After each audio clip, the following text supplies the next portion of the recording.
ಎಲ್ಲರಿಗೂ ಮಧ್ಯಾಹ್ನದ ವಂದನೆಗಳು ಮಕ್ಕಳ. ಈ ದಿನ ನಾವು 3ನೇ ಅಧ್ಯಾಯ ಚತುರ್ಭುಜಗಳ ಪರಿಚಯ ಅಂದರೆ ಆಕೃತಿಯ ಚತುರ್ಭುಜ ಅನ್ನೋದೊಂದು ಆಕೃತಿಗಳ ಪರಿಚಯವನ್ನು ನಾವು ಇವತ್ತಿನ ದಿನ ಮಾಡ್ಕೊಂಡು ಅರ್ಥ ಆಗ್ತಿದೆಯಲ್ಲ. ಇದಕ್ಕಿಂತ ಮುಖ್ಯವಾಗಿ ನಮಗೆ ಚತುರ್ಭುಜ ಅನ್ನೋದೇ ಮುಖ್ಯವಾಗಿ ಬೇರೆ ಬೇರೆ ಆಕೃತಿಗಳನ್ನು ಕೂಡ ನಾವು ಈ ದಿನ ಇವತ್ತಿನ ತರಗತಿಯಲ್ಲಿ ಪರಿಚಯ ಮಾಡ್ಕೊಳ್ಳೋಣ. ಅರ್ಥ ಆಗ್ತಿದೆಯಲ್ಲ. ಈಗ ನೀವು ಹಿಂದಿನ ತರಗತಿಯಲ್ಲಿ ಓದಿದ್ದೀರಿ, ರೇಖಾಗಣಿತವನ್ನ ನೀವು ಅಧ್ಯಯನ ಮಾಡಿದ್ದೀರಿ ಅಲ್ವಾ. ಆ ರೇಖಾಗಣಿತದಲ್ಲಿ ಏನೇನು ಅಂಶಗಳಿರ್ತವೆ, ಮೂಲಾಂಶಗಳು ಅಂತ ನೋಡ್ತಾ ಹೋದ್ರೆ ಮೂಲಾಂಶಗಳು ಏನಿರ್ತವೆ ಅಂತ ಯಾರಿಗಾದ್ರೂ ಗೊತ್ತಾ? ಯಾರಾದ್ರೂ ಹೇಳ್ತೀರಾ? ಮೂಲಾಂಶಗಳು ರೇಖಾಗಣಿತ ಅಂದ್ರೆ ಏನು, ಅದ್ರಲ್ಲಿ ಏನ್ ಮೂಲಾಂಶಗಳಿದ್ದಾವೆ ಏನಾದ್ರೂ ಹೇಳಿ. ನಿಮಗೆ ಏನ್ ತಿಳಿಯುತ್ತೋ ಅದನ್ನ ಹೇಳಿ, ಏನ್ ಗೊತ್ತಿದೆಯೋ ಅದನ್ನ ಹೇಳಿ. ಏನು ಹೇಳಪ್ಪ, ಹೇಳು, ಚನ್ಮುಖ ಹೇಳು, ಹೇಳು. ರೇಖಾಗಣಿತದಲ್ಲಿ ಏನ್ ಬರ್ತದೆ? Very good, very good, best best, very good. ಚೌಕಗಣ, ಎಸ್, ಆಯತ, ವೆರಿ ಗುಡ್. ಚತುರ್ಭುಜ, ಸಿಲಿಂಡರ್, ವೆರಿ ಗುಡ್. ನೋಡಿ ಅವನು ಆಕೃತಿಗಳನ್ನ ಹೆಸರು ಹೇಳ್ದ, ಹೌದಾ? ವಿವಿಧ ಆಕೃತಿಗಳನ್ನ ಹೆಸರನ್ನ ಹೇಳ್ದ, ಹೌದಾ? ಈಗ ಈ ನಮ್ಮ ತರಗತಿಯಲ್ಲಿ ನಿಮಗೆ ಈ ಒಂದು ಕ್ಲಾಸ್ ರೂಮ್ ಅಲ್ಲಿ ನಿಮಗೆ ಏನೇನು ಆಕಾರದ ಆಕೃತಿಗಳು ಕಾಣ್ತವೆ? ಏನೇನು ಒಬ್ಬೊಬ್ಬರೇ ಒಂದೊಂದು ಹೇಳಿ. ಹೇಳು ಪೃಥ್ವಿ, ಹೇಳಿ. ಆಯತ, ಚೌಕ. ಆಯತ ಎಲ್ಲಿದೆ? ಬೋರ್ಡ್. ಇದು ಈ ಕಪ್ಪು ಲಗೆ ಅಥವಾ ಬೋರ್ಡ್, ಇದು ಆಯತಾಕಾರ ಇದೆ. Very good. ಆಮೇಲೆ ಯಾವುದು? ವೃತ್ತ, ಗಡಿಯಾರ. ನೋಡಿ, ಗಡಿಯಾರ ವೃತ್ತಾಕಾರವಾಗಿದೆ ಅಂತ ಹೇಳ್ತಿದ್ದಾನೆ. ನೆಕ್ಸ್ಟ್ ಏನಿದೆ? ಇನ್ನೇನು ಆಕೃತಿ ಇದೆ ಹೇಳಿ, ಹೇಳ. ಎಲ್ಲಿದೆ? Switch board. Very good. ನೋಡಿ, ಸ್ವಿಚ್ ಬೋರ್ಡ್ ಚೌಕಾಕಾರದ ಇದೆ. ವೆರಿ ಗುಡ್, ಹೌದಲ್ವಾ? ಆಮೇಲೆ ಇನ್ನೇನ್ ಕಾಣ್ತಾ ಇದೆ ನಿಮಗೆ? ಹೇಳ, ನಿಂತ್ಕೊಂಡು ಹೇಳ. ಯಾವುದು? Very good. ಈ ತ್ರಿಭುಜನ ಆಗಲ್ಲ ನೋಡಿ. ಅಲ್ಲಿಗೆ ಒಂದು ಗೆರೆ ಹಾಕಿದ್ರೆ ಮಾತ್ರ ತ್ರಿಭುಜ ಆಗುತ್ತೆ. ಇದಿಷ್ಟು ಆಕೃತಿಯನ್ನ ತಗೊಂಡ್ರೆ ಎಷ್ಟು ಬಾಹುಗಳಿದಾವೆ ನೋಡಿ. ಇದಕ್ಕೆ ಎಷ್ಟು? 5. ಈ ನೆಲ 1, ಮತ್ತೆ ಆ ಗೋಡೆ 2, ಮತ್ತೆ ಗೋಪುರದ ತರ 3, ಇನ್ನೊಂದು 4, 5 ಬಾಹುಗಳಿರುವಂತ ಒಂದು ಆಕೃತಿ, ಹೌದಾ? ಏನಂತಾರೆ ಅಂತ ಹೇಳೋಣ. Very good. ನೆಕ್ಸ್ಟ್ ಯಾವುದು ಆಕೃತಿ ಕಾಣ್ತಿದ್ಯಾ ನೋಡಿ. ನಮ್ಮ ರೂಮಲ್ಲಿ ಏನೇನು ಆಕೃತಿ ಕಾಣ್ತಾ ಇದ್ದಾವೆ ಅಂತ ನೋಡಿ.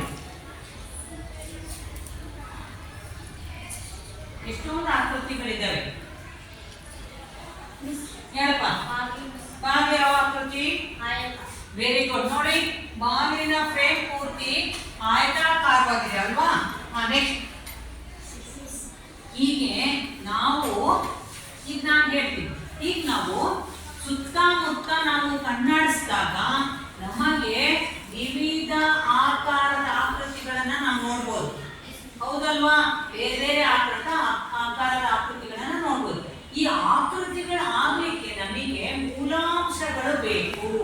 ಮೂಲಾಂಶಗಳನ್ನ ನಾವು ತಿಳ್ಕೊಂಡಿದ್ರೆ ಅದು ಇಂಥ ಆಕೃತಿ ಅಂತ ನಾವು ಹೇಳ್ಬೋದು. ಅದರಿಂದ ಮುಖ್ಯವಾಗಿ ಮೂಲಾಂಶಗಳನ್ನ ನಾವು ತಿಳ್ಕೊಳ್ಳೋಣ. ಏನು ಮೂಲಾಂಶಗಳು ಅಂತ ತಿಳ್ಕೊಳ್ಳೋಣ. ಅರ್ಥ ಆಗ್ತಿದೆಯಲ್ಲ? ಒಂದು ಆಕೃತಿ ಆಗ್ಬೇಕು ಅಂದಾಗ ನನಗೆ ಏನೇನು ಮೂಲಾಂಶಗಳು ಬೇಕು ಅಂತ ಹೇಳೋಣ. ಒಂದನೇದು ಏನ್ ಬೇಕಾಗ್ಬೋದು ಅಂತ ಏನಾದ್ರು ಐಡಿಯಾ ಇದೆಯಾ? ಒಂದು ಆಕೃತಿ ಆಗ್ಬೇಕು ಅಂತ ಏನ್ ಮೂಲಾಂಶ ಬೇಕು ಅಂತ?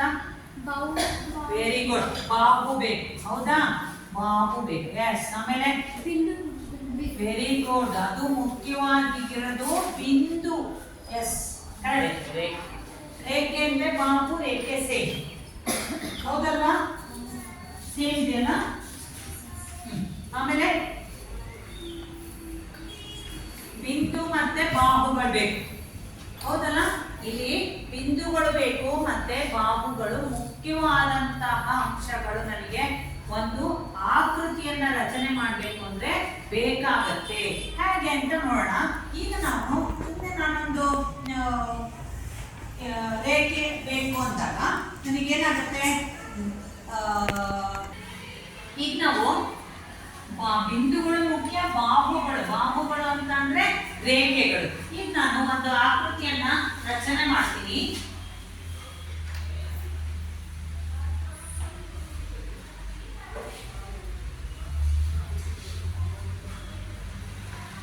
ನಾನು ಈಗ ಒಂದು ಆಕೃತಿಯನ್ನ ರಚನೆ ಮಾಡಿದ್ದೀನಿ.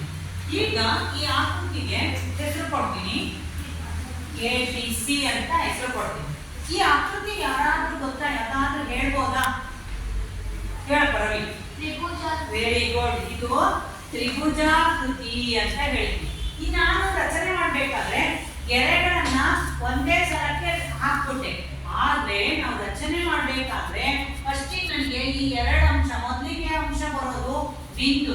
ನಾನೇನ್ ಮಾಡ್ಬೇಕು, ಫಸ್ಟಿಗೆ ಬಿಂದುಗಳನ್ನ ಇಟ್ಕೋಬೇಕು. ಹಿಂಗೆ ಬಿಂದುಗಳನ್ನ ಇಟ್ಕೊಂಡು ಇದಕ್ಕೆ ಹೆಸರು ಕೊಡ್ಬೇಕು. ಈಗ ನಾನು ಆ ಬಿಂದುಗಳನ್ನ ಸೇರಿಸ್ಬೇಕು. ನೋಡಿ,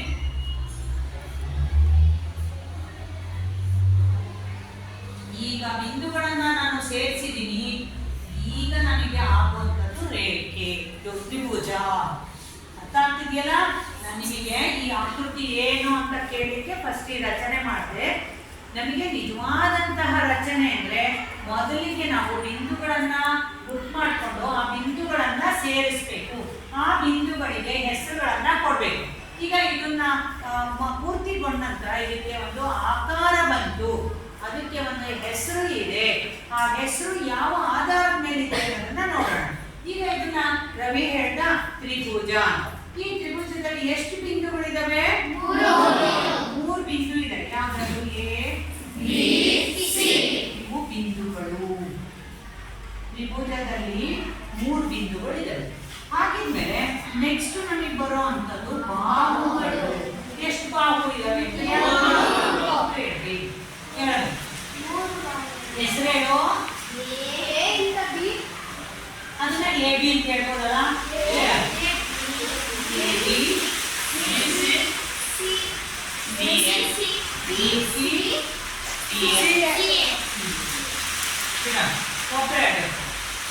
ಇದು ಬಾಹುಗಳು.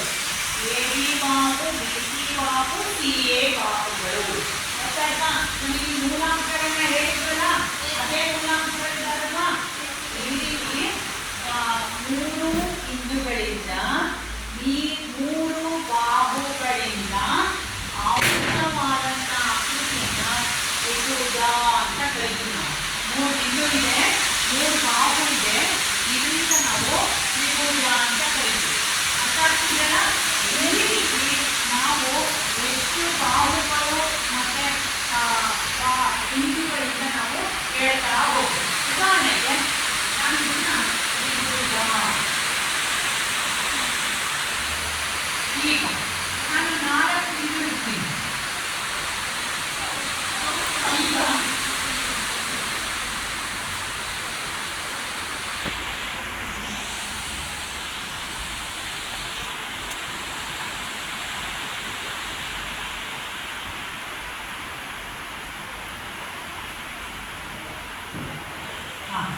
ಈಗ ಎಷ್ಟು ಬಿಂದು ಇಡ್ತೀನಿ ನಾನು? 4 ಬಿಂದು. PQRS 4 ಬಿಂದು ಇಡ್ತೀನಿ. ಈಗ ಬಿಂದುಗಳನ್ನ ಬರೆಯೋಣ. ಬಿಂದುಗಳು ಯಾವ್ಯಾವು?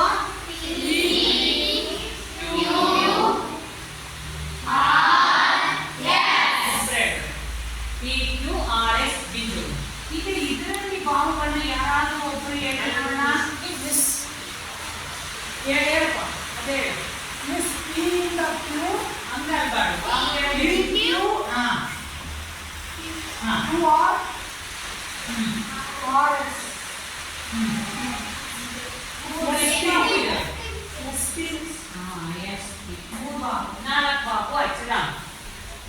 ಪಿ ಕ್ಯೂ ಒಂದು ಬಾಹು, ಕ್ಯೂ ಆರ್ ಒಂದು ಬಾಹು, ಆರ್ ಎಸ್ ಒಂದು ಬಾಹು, ಎಸ್ ಟಿ ಒಂದು ಬಾಹು. ಒಟ್ಟು 4 ಬಾಹುಗಳಿದ್ದಾವೆ. ಅಂದ್ರೆ 4 ಬಿಂದುಗಳು ಮತ್ತು 4 ಬಾಹುಗಳಿಂದ ಆವೃತವಾದಂತಹ ಆಕೃತಿಯನ್ನ ಏನಂತ ಕರೆಯೋಣ? ವೆರಿ ಗುಡ್, ಚೌಕ ಅಂತ ಕರಿತೀವಿ. ಇದು ಚೌಕ. ಅರ್ಥ ಆಯ್ತಾ? ಅರ್ಥ ಆಗ್ತಿದೆಯಲ್ಲ? ಈ ರೀತಿ 4 ಈ ಬಿಂದುಗಳನ್ನ ನಾನು ಶೃಂಗ ಬಿಂದುಗಳು ಅಂತ ಕರಿತೀನಿ. ಏನಂತೀವಿ? ಶೃಂಗ ಬಿಂದುಗಳು ಅಂತ ಕರಿತೀವಿ. ಈಗ ನಿಮಗೆ ಇದು ಆಕೃತಿ ಅರ್ಥ ಆಯ್ತು, ಹೌದಾ? ಈ 4 ಬಿಂದುಗಳು ಮತ್ತು 4 ಬಾಹುಗಳಿರೋದನ್ನ ಇನ್ನೊಂದು ಹೆಸರಿನಿಂದ ನಾನು ಚೌಕ ಅಥವಾ ಬೇರೆ ಇನ್ನೊಂದು ಹೆಸರಿನಿಂದ ನಾನು ಹೇಳ್ಬೋದಾ ಅಂತ ಯಾರಿಗಾದ್ರು ಗೊತ್ತಾ? ಹೇಳ. ಆಯತ ಹೇಳ್ಬೋದು. Very good. ಆಮೇಲೆ ಇನ್ನೊಂದು ಹೆಸರಿನ ಹೇಳ್ಬೋದು. 4 ಬಿಂದು 4 ಬಾಹು ಇದ್ರೆ ಯಾವ್ದು ಹೇಳ್ಬೋದು? ಹೇಳು. ಅಲ್ಲ, ಅದು ಆಯತ. ಘನ ಬೇಡ, ಆಯತ. ಆಯ್ತು, ಹೇಳ. ಇನ್ನೊಂದು ಏನ್ ಹೆಸರು? ಚತುರ್ಭುಜ. Very good. ಚತುರ್ಭುಜ. ಚತುರ್ ಅಂತ ಇದಕ್ಕೆ ನಾವು ತ್ರಿಭುಜ. ತ್ರಿ ಅಂದ್ರೆ 3. ಹಾಗಿದ್ದಾಗ ಇದನ್ನ 3 ಬಾಹು 3 ಶೃಂಗ ಬಿಂದು ಇರೋದಕ್ಕೆ ತ್ರಿಭುಜ ಅಂತ ಕರಿತೀವಿ. ಇದಕ್ಕೂ ಕೂಡ 4 ಬಾಹು 4 ಶೃಂಗ ಬಿಂದು ಇದೆ. ಇದನ್ನ ಚೌಕ ಅಂತಾನೂ ಕರಿತೀವಿ. ಆಯತ ಬೇರೆ. ಆಯತನ ಹೆಂಗ್ ಕರಿತೀವಿ ಅಂದ್ರೆ ನೋಡಿ, ಆಯತನ ಇದು ಚೌಕ. ಇದ್ರದ್ದು ಗುಣಲಕ್ಷಣಗಳನ್ನ ಹೇಳಿದಾಗ ನಿಮಗೆ ಅರ್ಥ ಆಗುತ್ತೆ.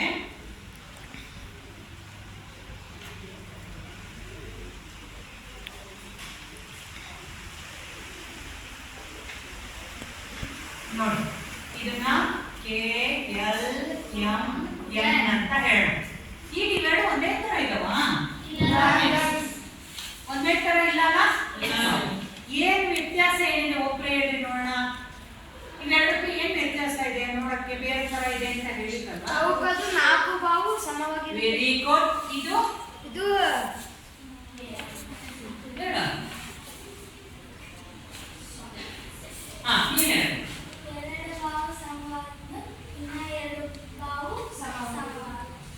ಆಗಿಲ್ವಾ?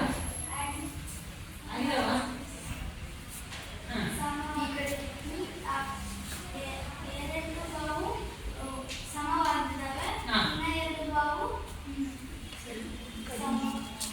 ಏನ್ ಹೇಳು?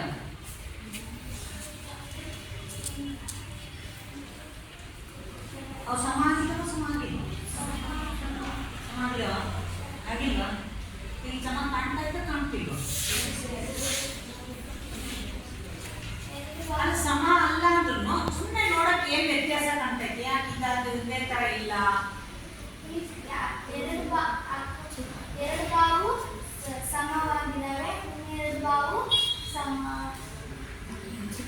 ಅಲ್ಲ, ಸಮ ಬೇಡ. ಈಗ ಸಮ ಬೇಡ. ನೋಡಕ್ ನಿಮ್ಗೆ ಯಾವ್ದು ಏನಂತ ಕಾಣಿಸ್ತಿದೆ ಹೇಳ್ಬಿಡಿ. ಸಮ ಬೇಡ.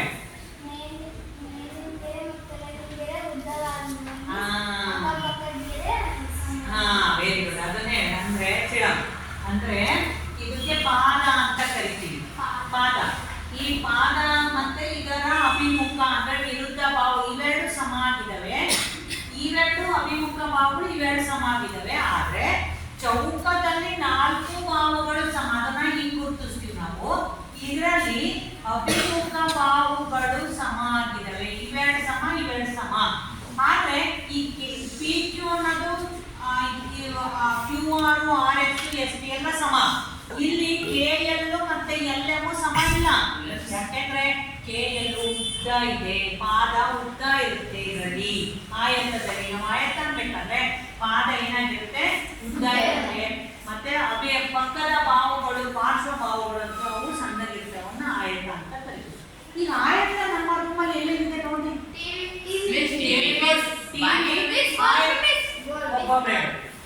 ಟಿವಿ ಆಯತಾಕಾರವಾಗಿದೆಯಲ್ಲ, ಹಾಗೇನೆ ಬೋರ್ಡು ಆಯತಾಕಾರವಾಗಿದೆ ಅಲ್ವಾ?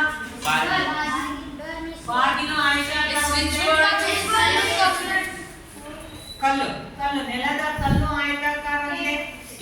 ಆಮೇಲೆ ನಿಮ್ಮ ಉಪಯೋಗ ಸ್ಕೇಲು, ಜೋಮೆಟ್ರಿ ಬಾಕ್ಸು, ಮತ್ತೆ ನೀವು ಟೇಬಲ್, ಇದು ಡೆಸ್ಕು, ಟೇಬಲು, ಬೆಂಚು ಎಲ್ಲ ಆಯತಾಕಾರವಾಗಿದ್ದಾವೆ. ಅಂದ್ರೆ ಇದು ಉದ್ದ ಇದೆ, ಈ ಅಭಿಮುಖ ಪಾರ್ಶ್ವಭಾಗವು ಸಣ್ಣಕ್ಕಿದೆ. ಅರ್ಥ ಆಯ್ತಲ್ಲ ಈಗ? ಹಾಗೇನೆ ಇಲ್ಲಿನ ಏನು ತಿಳ್ಕೊಬಹುದು ಅಂದ್ರೆ 4 ಬಿಂದುಗಳಿದಾವೆ, ಇದರಲ್ಲೂ 4 ಬಾಹು ಇದಾವೆ, ಇದರಲ್ಲೂ 4 ಬಿಂದು ಇದಾವೆ, 4 ಬಾಹು ಇದಾವೆ. ಆದ್ರೆ ಆಕಾರ ಬೇರೆ ಇರೋದ್ರಿಂದ ಇದಕ್ಕೆ ನಾವು ಬೇರೆ ಹೆಸರು ಹೇಳ್ತೀವಿ, ಈ ಚಿತ್ರಕ್ಕೆ ಈ ಆಕೃತಿಗೆ ಬೇರೆ ಹೆಸರನ್ನ ಹೇಳ್ತೀವಿ. ಹಾಗೇನೆ ಇನ್ನೊಂದು ಆಕೃತಿಯನ್ನ ಬರೆಯೋಣ ನಾವು.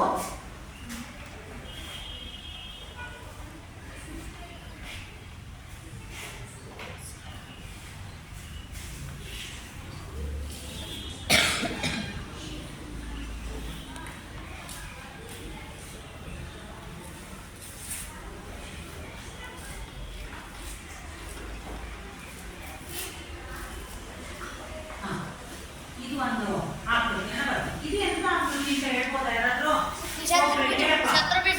ವೆರಿ ಗುಡ್, ಚತುರ್ಭುಜ. ಹೌದಲ್ವಾ? ನೋಡಿ, ವೆರಿ ಗುಡ್. ನೋಡಿ, ಇದಕ್ಕೆ ನಾವು ಚೌಕ ಅಂತ ಹೇಳಿದ್ವಿ, ಇದಕ್ಕೆ ಆಯತ ಅಂದ್ವಿ, ಇದನ್ನ ಚತುರ್ಭುಜ ಅಂತ ಹೇಳ್ತಿದೀವಿ. ಅರ್ಥ ಆಗ್ತಿದೆಯಲ್ಲ? ಹಾಗೇನೆ ಇಲ್ಲಿ 4 ಬಿಂದು ಇದೆ, 4 ಬಾಹು ಇದೆ. ಈ ಒಂದು ಆಯತದಲ್ಲೂ ಕೂಡ 4 ಬಿಂದು, 4 ಬಾಹು ಇದೆ. ಚತುರ್ಭುಜ ಅಂತ ಹೇಳಿದವರು ಕೂಡ 4 ಬಾಹು, 4 ಬಿಂದುಗಳಿವೆ. ಆದ್ರೆ ಈ ಒಂದು ಆಕೃತಿಗಳ ಗುಣಲಕ್ಷಣಗಳು ಬೇರೆ ಆಗಿರೋದ್ರಿಂದ ಇವುಗಳನ್ನ ನಾವು ಬೇರೆ ಬೇರೆ ಹೆಸರಿನಿಂದ ಹೇಳ್ತೀವಿ. ಅರ್ಥ ಆಗ್ತಿದೆಯಲ್ಲ? ತ್ರಿಭುಜ ಅಂದ್ರೆ ಇದರ ಒಂದು ತ್ರಿಭುಜದ ಗುಣಲಕ್ಷಣ ಅಂದ್ರೆ ಬಾಹುಗಳ ಗುಣಲಕ್ಷಣ ಇರ್ಬೋದು. ಇಲ್ಲಿ ಒಳದ ಭಾಗ ಒಂದು ಇದೆ, ಹೌದಾ? ಯಾವುದೇ ಆಕೃತಿಗಾಗಿ ಒಂದು ಹೊರವಲಯ, ಒಂದು ಒಳವಲಯ ಅಂತ ಇರ್ತದೆ. ಒಳಗಡೆ ಇರೋದನ್ನ ಒಳವಲಯ ಅಂತ ಕರೀತೀವಿ. ವಲಯ ಅಂದ್ರೆ ಪ್ರದೇಶ, ಹೊರಗಡೆ ಇರೋದನ್ನ ಹೊರವಲಯ ಅಂತ ಕರೀತೀವಿ. ಅರ್ಥ ಆಗ್ತಿದೆಯಲ್ಲ? ಯಾವುದೇ ಆಕೃತಿ ಅನಿಸ್ಕೋಬೇಕಾದ್ರೆ ಇದು ಆವೃತವಾದಂತ ಆಕೃತಿ ಆಗ್ಬೇಕು. ಇದಕ್ಕೆ ಒಳವಲಯ, ಹೊರವಲಯ ಅಂತ 2 ಅಂಶಗಳನ್ನ ಯಾವುದೇ ಆಕೃತಿ ತಗೊಂಡ್ರು ಇರುತ್ತೆ. ಈಗ ನಾವು ಈ ಒಂದು ಬಾಹುಗಳ ಆಧರಿಸಿ ನಾನು ಆಕೃತಿಗಳನ್ನ ಬೇರೆ ಬೇರೆ ವಿಧಗಳಾಗಿ ವಿಂಗಡಿಸ್ತಾ ಹೋಗ್ತೀವಿ. ಅವುಗಳನ್ನ ನಾವೀಗ ನಿಮಗೆ ತ್ರಿಭುಜ ಗೊತ್ತಾಯ್ತು, ಚೌಕ ಅಂದ್ರೆ ಗೊತ್ತಾಯ್ತು, ಆಯತ ಗೊತ್ತಾಯ್ತು, ಚತುರ್ಭುಜ ಗೊತ್ತಾಯ್ತು. ಈ ಅಧ್ಯಯನದಲ್ಲಿ ವಿವಿಧ ರೀತಿಯ ಚತುರ್ಭುಜಗಳನ್ನ ನಾವು ಕಲಿತಾ ಹೋಗೋಣ. ಹಾಗೆಯೇ ಅವುಗಳ ಗುಣಲಕ್ಷಣಗಳನ್ನ ಕಲಿಯೋಣ, ಅವು ಯಾವ ರೀತಿ ಬರೆಯೋದು ಅಂತ ಕಲಿಯೋಣ. ಅವುಗಳಲ್ಲಿ ಈ ಒಂದು ಆಕೃತಿ ಎಂದಾಗ ನಮಗೆ ಶೃಂಗ ಬಿಂದುಗಳು, ಬಾಹುಗಳು, ಹಾಗೆ ಇನ್ನೊಂದು ಮುಖ್ಯವಾದಂತ ಅಂಶ ಇರುತ್ತೆ. ಏನಿರ್ಬೋದು ಗೊತ್ತಾ? ಯಾವುದೇ ಆಕೃತಿ ಆಗಲಿ ಶೃಂಗ ಬಿಂದುಗಳು ಗೊತ್ತಾಯ್ತು, ಬಾಹುಗಳು ಗೊತ್ತಾಯ್ತು, ಇನ್ನೇನಿರ್ಬೋದು? Very good, very good. ಈಗ ಕೋನಗಳಿರ್ತವೆ, 3 ಅಂಶ ಇರ್ತದೆ ಆಕೃತಿಯಲ್ಲಿ. ಕೋನಗಳು ಅಂತಂದ್ರೆ ನೋಡಿ, ಕೋನ ಎಂದರೆ ಏನು ಅಂದ್ರೆ 2 ಕೋನವನ್ನ ರಚನೆ ಮಾಡ್ಲಿಕ್ಕೆ ನಾವೇನ್ ಮಾಡ್ತೀವಿ ಅಂದ್ರೆ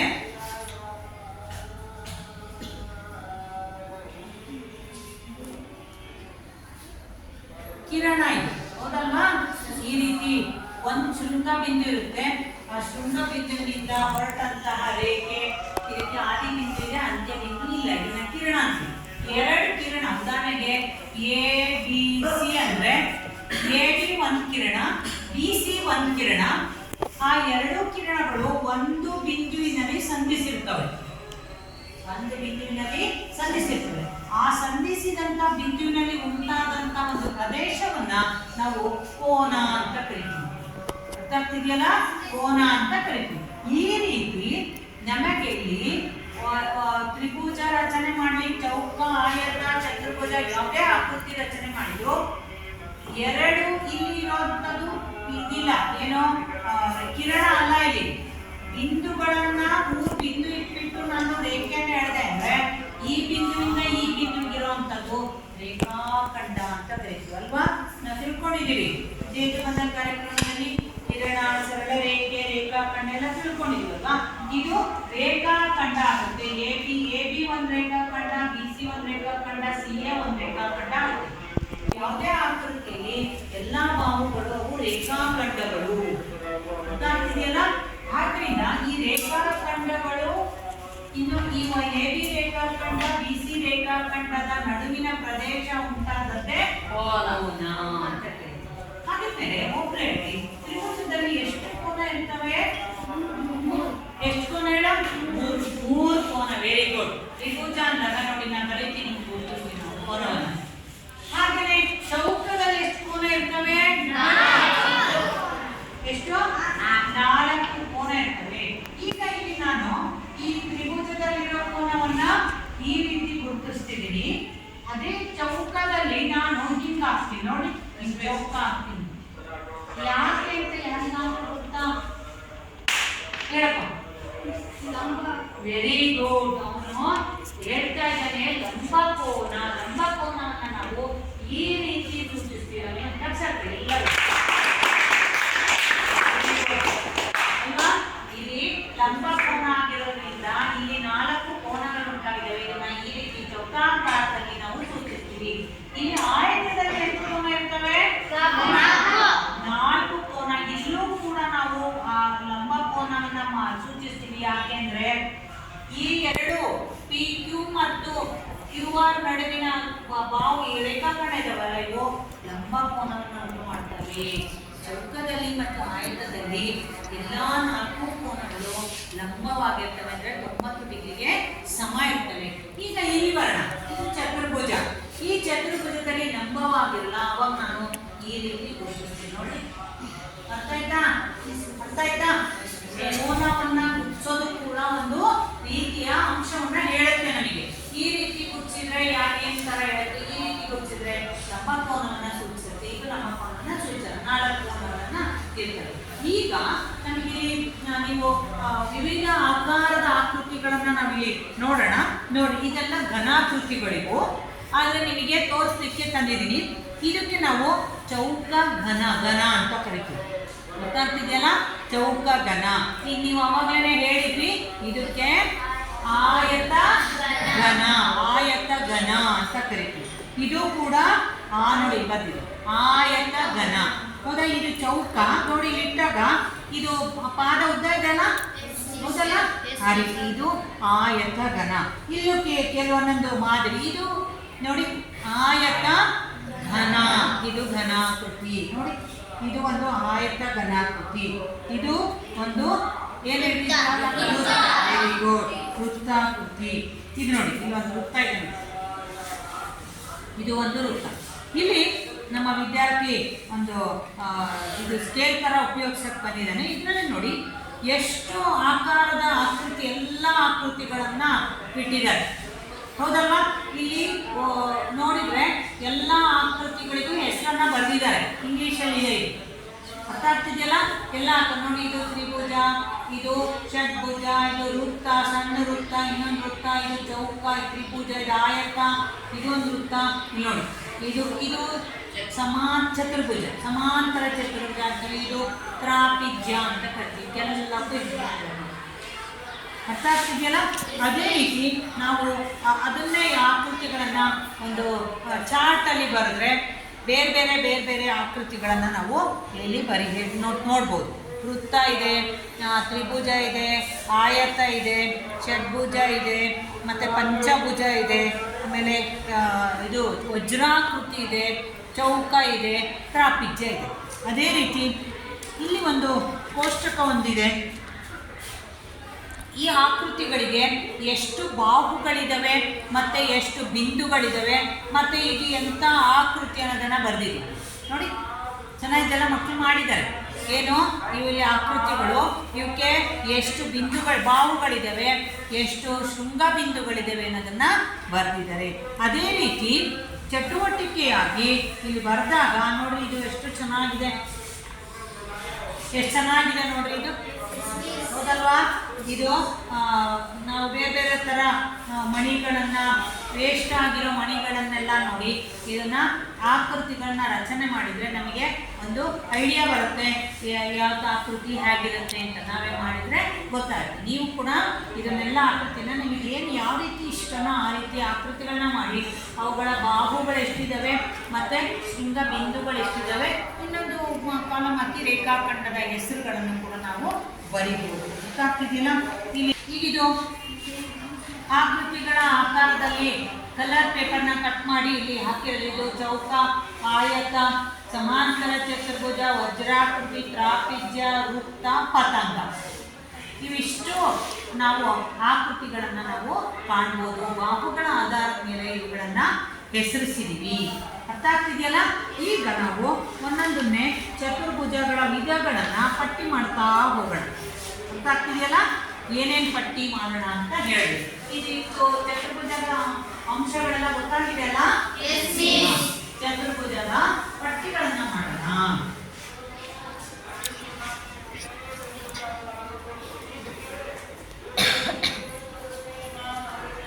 ವಿಧಗಳು ಏನೇನು ವಿಧ ಇದಾವೆ ಅಂತ ಒಂದನೇದು ಯಾವುದು? ತ್ರಿಭುಜ. ಒಬ್ಬೊಬ್ರು ಅನ್ನೋದು ಹೇಳ್ರಿ. ಎರಡು ಒಬ್ಬೊಬ್ರು ಹೇಳಿ. ಎರಡನೇದು ವೃತ್ತ. Very good. ಚತುರ್ಭುಜನ ಅದು ವೃತ್ತ. ಒಬ್ಬೊಬ್ರು ಹೇಳ್ರಿ. ಆಯತ. ನಾಲ್ಕನೇದು ವೃತ್ತ. ಚತುರ್ಭುಜನ ಅಲ್ಲಿ ರೇಖಾಖಂಡ ಇಷ್ಟ, ರೇಖಾಖಂಡ ಇಷ್ಟ, ಶೃಂಗಬಿಂದು ಇಷ್ಟ, ಇಷ್ಟ ವೃತ್ತಕ್ಕೆ ಇಲ್ಲ.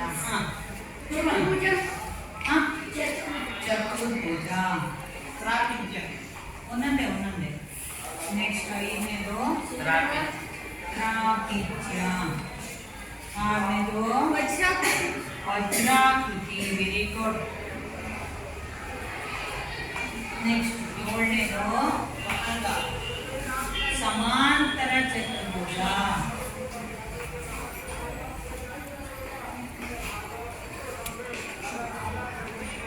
ಹೌದಲ್ವಾ?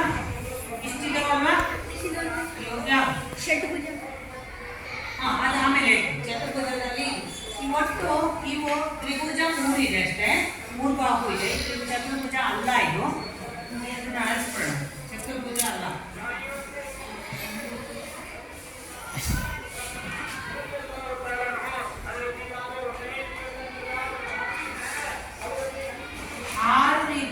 ಚತುರ್ಭುಜಗಳನ್ನ ವಿಧಗಳನ್ನ ನಾವು ನೋಡ್ಬೋದು.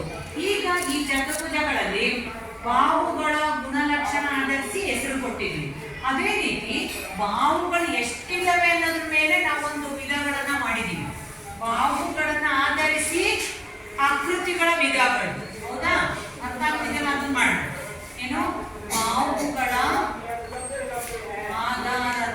ಆಧಾರದಿಂದ ವಿಂಗಡಿಸಲಾದ ಆಕೃತಿಗಳು.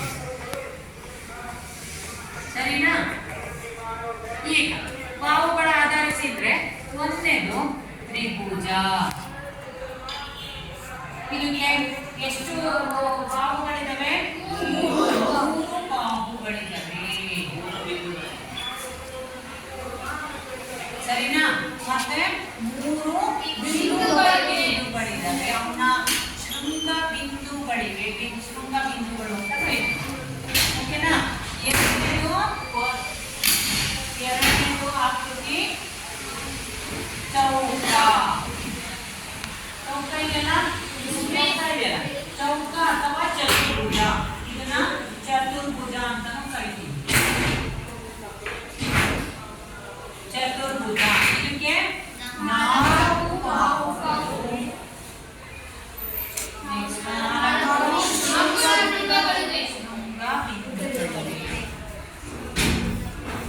ಸರಿನಾ? ಈ ಚತುರ್ಭುಜದಲ್ಲೇನೆ ನಾನು ವಿವಿಧ ರೀತಿಯ ಚತುರ್ಭುಜ 4 ಬಾಹು ಇತ್ತು ಅಂದ್ರೆ ಚತುರ್ಭುಜ. ಅಕಸ್ಮಾತ್ 5 ಬಾಹು ಇತ್ತಪ್ಪ, 5 ಬಾಹು ಇತ್ತು ಆಕೃತಿ, 5 ಬಾಹುವಿನ ಆಕೃತಿ ಇದ್ದಾಗ ಅದನ್ನ ಪಂಚಭುಜ. ಪಂಚಭುಜಾಕೃತಿ ಪಂಚಭುಜಾಕೃತಿ ಅಂತ ಕರೀತೀವಿ. ಅರ್ಥ ಆಗ್ತಿದೆಯಲ್ಲ? ಈ ಪಂಚಭುಜಾಕೃತಿಯಲ್ಲಿ ಎಷ್ಟು ಬಾಹುಜ ಅಂದರೆ ಇದು 5 ಬಾಹುಗಳನ್ನ ಇರುವಂತಹ ಆಕೃತಿ. ಹಾಗೆಯೇ 6 ಬಾಹು ಇವೆ ಷಡ್ಭುಜ ಅಂತೀವಿ, 7 ಬಾಹು ಇವೆ ಸಪ್ತಭುಜ ಅಂತೀವಿ, 8 ಬಾಹು ಇವೆ ಅಷ್ಟಭುಜ ಅಂತೀವಿ, 9 ಇವೆ ನವಭುಜ ಅಂತೀವಿ, 10 ಇವೆ ದಶಭುಜ ಅಂತ ಕರೀತೀವಿ. ಆ ಆಕೃತಿಗಳನ್ನೆಲ್ಲ ನಾವು ಒಂದ್ಸಲಿ ಬರೆದು ಆಕೃತಿಗಳ ಬಾಹುಗಳು ಮತ್ತೆ ಅವುಗಳ ಶೃಂಗಬಿಂದುಗಳು ಮತ್ತೆ ಕೋನಗಳನ್ನು ನಾವು ಪರಿಚಯ ಮಾಡ್ಕೊಂಡ. ಈಗ ಚತುರ್ಭುಜ ಅಂದಾಗ ಇಲ್ಲಿ 5 ಬಾಹುಗಳಿರ್ತವೆ, ಹಾಗೆಯೇ 5 ಶೃಂಗಬಿಂದುಗಳಿರ್ತವೆ. ಸರಿನಾ? ನಾವು ಬಾಹುಗಳನ್ನು ಆಧರಿಸಿ ಶೃಂಗಬಿಂದುಗಳನ್ನ ಆಧರಿಸಿ ಈ ಚತುರ್ಭುಜಗಳನ್ನ ನಾವು ವಿಂಗಡಣೆ ಮಾಡ್ತಾ ಹೋಗ್ತೀವಿ. ಇದನ್ನ ನೀವು ಏನ್ ಮಾಡಬೇಕು? ಈ ಉಳಿಯೋದಕ್ಕೆ ನಾನು ಹೇಳಿದಲ್ಲ ಈಗ ಉಳಿದ ಪಂಚಭುಜ ನೆಕ್ಸ್ಟು 5 ಇದೆ, 6, 7, 8, 9, 10 ಇವುಗಳನ್ನ ನೀವು ಪಟ್ಟಿ ಮಾಡ್ಕೊಂಡ್ಬರ್ಬೇಕು. ಮಾಡ್ಕೊಂಡ್ಬರ್ತೀರಲ್ಲ, ಇದನ್ನ ನೀವು ಬರ್ಕೊಂಡು ಬರಬೇಕು. ಹಾಗೆಯೇ ಈ ಆಕೃತಿಗಳನ್ನ ಬರ್ಕೊಂಡು ಬರಬೇಕು. ನೀವು ನಾನು ಇಲ್ಲಿಗೆ ಬರೀತೀನಿ, ನಾನು ನಿಮ್ಮ ಆಕೃತಿಗಳನ್ನ ಬರಿಬೇಕು. ಬರ್ಕೊಂಡು ಬರ್ತೀರಲ್ಲ?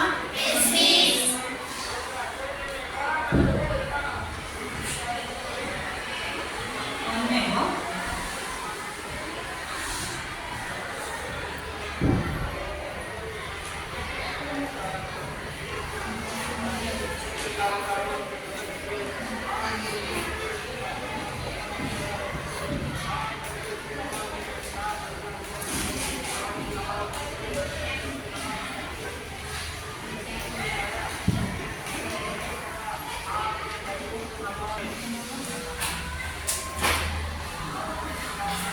ಚತುರ್ಭುಜಗಳನ್ನು ಪಟ್ಟಿ ಮಾಡಿರಿ.